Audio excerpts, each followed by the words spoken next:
Hi, I'm making this video because I'm adding to the first video I made on the SI belt. And the reason why I'm making this video is because the first video got so many views and I had some questions to answer. So before you follow any advice from any video, check with your healthcare provider to make sure it's appropriate for your specific condition. Now, the first question that was asked is, can you exercise with the SI belt on? Do you have to wait 2 months before you exercise?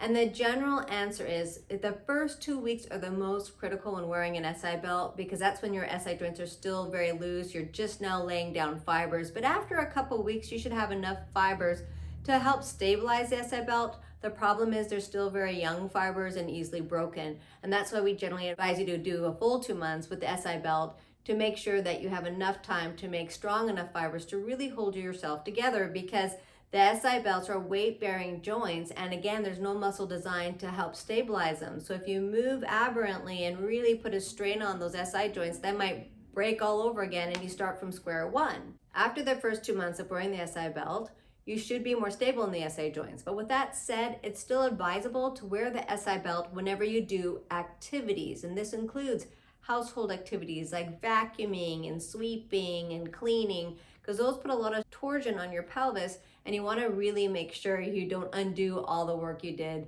in the first 2 months. And that's when it's good to have a healthcare provider who has got a really good sense of SI joint movement to see if you're stable enough to start doing activities without the SI belt.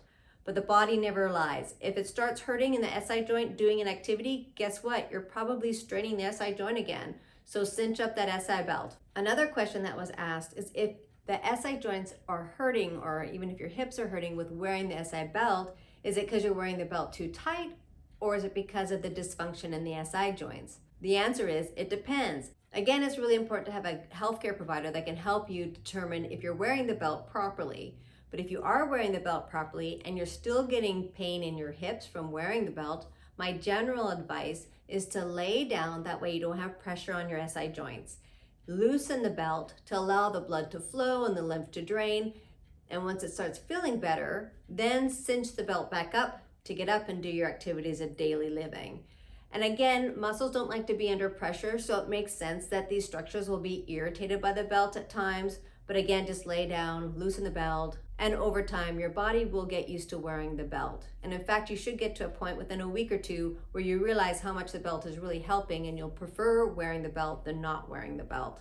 So I hope this has been helpful to you. And if you have any questions, feel free to post them below. And until next time, stay well.